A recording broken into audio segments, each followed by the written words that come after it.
సోదరుని కుమార్తె ఉన్నది. చిన్నతనంలోనే ఆ తండ్రిని కోల్పోయింది. 5-6 సంవత్సరాల వయస్సులోనే తండ్రిని కోల్పోయింది. తండ్రిని కోల్పోయినప్పటికీ కూడా మారుతిరావు, శ్రవణ్ ఇద్దరు బాబాయిలు కూడా ఆమెని అల్లారి ముద్దుగా పెంచడం జరిగింది.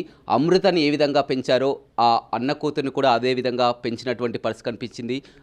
మీ బాబాయిల వద్దనే పెరగడం జరిగింది. బాబాయ్ మారుతిరావు అతను జైలుకి వెళ్ళి వచ్చిన తర్వాత అతను చనిపోవడం జరిగింది. ఆ తర్వాత మరొక చిన్న బాబాయ్ జైలు నుంచి ఇవాళ బెయిల్పై రావడం జరిగింది. ఏంటి మొత్తం ఈ కుటుంబ పరిస్థితి ఏంటి, అంత చిన్న భిన్నం కావడానికి కారణం ఏంటి? కారణం ఏంటంటే ఒక్క తప్పు ఇన్ని విధాలుగా ఎన్ని ప్రాబ్లమ్స్ క్రియేట్ చేసింది. వాళ్ళ అబ్బాయి కోల్పోయాడు, మేము మా బాబాయిని కోల్పోయాము. దానివల్ల ఎవరికి ఎలాంటి ఉపయోగం అయితే లేదు. 3 ఫ్యామిలీస్ స్పాయిల్ అయిపోయాయి. అటు ఇటుగా మౌత్స్లీ అందరు ఫ్యామిలీస్ డిస్టర్బెన్స్లో ఇన్ని ఇయర్స్ నుంచి. మాకైతే అమృత అని ఎలాంటి డిఫరెన్స్ అయితే చూడలేదు బాబాయ్. మమ్మల్ని ఎలా చూసారో చిన్నప్పటి నుంచి వాళ్ళని అలాగే చూశారు. వాళ్ళ పిల్లల్ని ఎంత బాగా చూసారో మమ్మల్ని అంతే.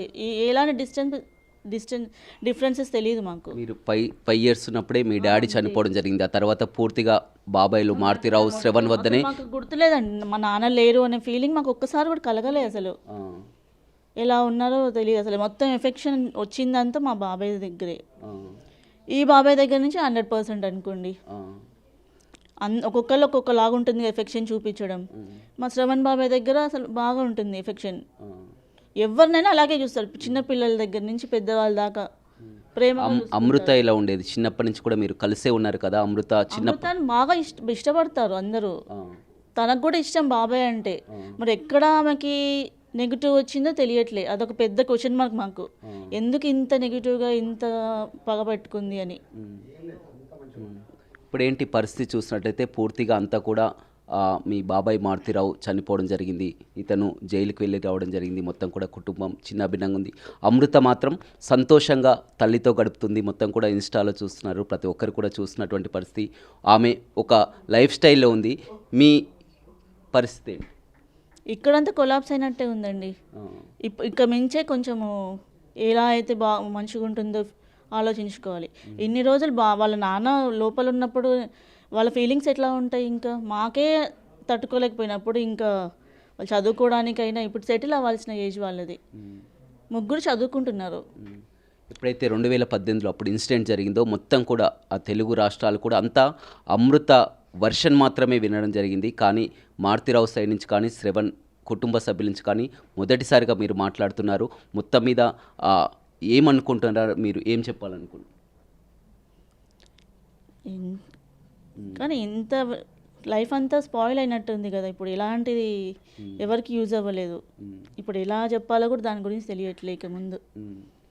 ప్రతి ఒక్కరు కూడా అప్పుడు చర్చించుకున్నారు. అంతా కూడా మొత్తం అమృత చెప్పినట్టు బాబాయ్ చేశారు, బాబాయ్ని ఉరి తీయాలి, మొత్తం బాబాయ్ అని కూడా ఆ నెగిటివిటీ ఎందుకు అలా చేసిందో అసలు మాకు తెలియట్లేదండి. చేసిందంతా వాళ్ళ ఫాదరే. వాళ్ళ ఫాదర్కి జరగాలి అనుకునేది ఆమె న్యాయం అనుకోండి. ఆమె పెళ్లి చేసుకున్న అతన్ని చంపించారు కాబట్టి ఇలా చేసింది అనుకోండి. ఎలాంటి ఇన్వాల్వ్మెంట్ లేని బాబాయ్ గురించి తెలుసు తనకి. ఇన్వాల్వ్మెంట్ లేదని అందరం చెప్తూనే ఉన్నాం, చెయ్యడానికి కూడా తెలుసు తనకి. ఎందుకు బాబాయ్ మీద ఇన్వాల్వ్ ఉంది, బాబాయ్ది కూడా అని ఎందుకు చెప్తుందో తెలియట్లే. ఇప్పుడంతా ఆమె మంచిగానే ఉంది, తల్లితో ఉన్నది. మొత్తం ఇన్స్టాలో కానీ సోషల్ మీడియాలో కానీ యాక్టివ్గా చూస్తుంది. లేదండి, ఇట్లా రీల్స్లో చూడడము అలా చూడడమే మాకు. అది చూసి మాత్రం మంచిగానే ఉందని అనిపిస్తుంది కదా మాకైతే. హోమ్ టూర్లు, షాపింగ్లు, ఒక సెలబ్రిటీ లైఫ్ స్టైల్లో ఆమె గడుపుతున్నది. కానీ ఇప్పుడు శ్రవణ్ కూతుర్ల పరిస్థితి కానీ మీ పరిస్థితి కానీ మొత్తం చూస్తుంటే మాత్రం ఇక్కడ ఒక మీకు అది తెలుస్తుంది కదా ఎట్లా ఉంటున్నాము అందరం.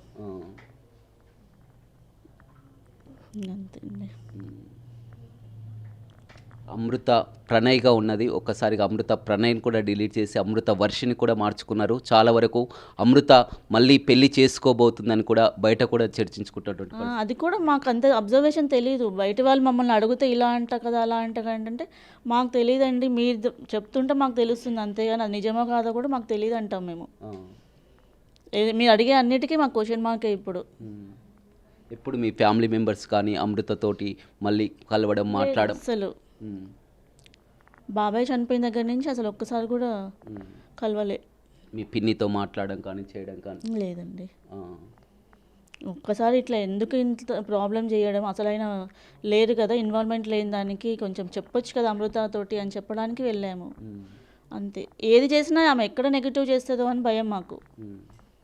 ఇప్పుడు కూడా బాబాయ్కి బెయిల్ రావద్దు, బయటికి రావద్దు అని కూడా చెప్తున్నట్టు. లేట్ అవుతుంది అంటే మాకు రీజన్ అదే కదా అనిపిస్తుంది కదా.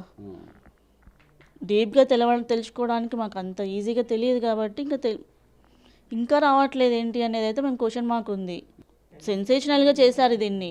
అంటే చాలా వరకు మీరు మొదటి నుంచి కూడా చూస్తున్నాం, మీడియాపై కూడా మీరంతా ఆగ్రహంగా ఉన్నారు, అమృత వర్షనే వినిపిస్తున్నారని చెప్తున్నారు. కానీ వాళ్ళ బిగ్ టీవీ అమృత వర్షన్ కాదు, మొత్తం మారుతిరావు కుటుంబ సభ్యుల వర్షన్ వినాలని కూడా ఇక్కడికి వచ్చింది కదా. మీడియా ద్వారా ఏం చెప్తావు, అసలు జరిగింది ఎవరు, తప్పెవరిది, అసలు ఏం జరిగిందంటే ఏమంటారు? తప్పెవరిది అని చెప్పడానికి డైరెక్ట్గా ఆ పెళ్ళి, అంతకు మించి ఇంకేం చెప్పలేమండి. తను సూసైడ్ చేసుకోవడం ఒక తప్పు, మర్డర్ చేయించడం ఒక తప్పు, ఒక తప్పు మించి ఒక తప్పు అవుతూ జరిగిపోయింది. ఇప్పుడు ఆమె మాత్రం ప్రశాంతంగా హ్యాపీగా ఉంది. ఆమె అనుకున్నట్టు ఆమె లైఫ్ లీడ్ చేస్తుంది ఇప్పుడు. మీతో ఎవరితో సంబంధం లేదు. చూడొచ్చు, చాలా క్లియర్గా చెప్తున్నారు. మారుతిరావు సోదరిని కుమార్తె అమృత ఈమంతా కూడా ఆ చిన్నతనంలోనే తండ్రిని కోల్పోయి కూడా మొత్తం పూర్తిగా బాబాయ్ల వద్దే పెరిగింది. మారుతిరావు కానీ శ్రవణ్ కానీ దగ్గరుండి పెంచినటువంటి పరిస్థితి కనిపించింది. కానీ ఇవాళ ఆ ఒక్క తప్పిదానికి మొత్తం కూడా కుటుంబం అంతా కూడా చిన్న భిన్నంగా మారినటువంటి పరిస్థితి, తలెత్తుకోలేనటువంటి పరిస్థితి వచ్చిందంటే కారణం అమృతనే అని కూడా కుటుంబ సభ్యులు చెప్తున్నటువంటి పరిస్థితి కనిపిస్తుంది. వీడియో రవితో రమేష్, బిగ్ టీవీ, నల్గొండ.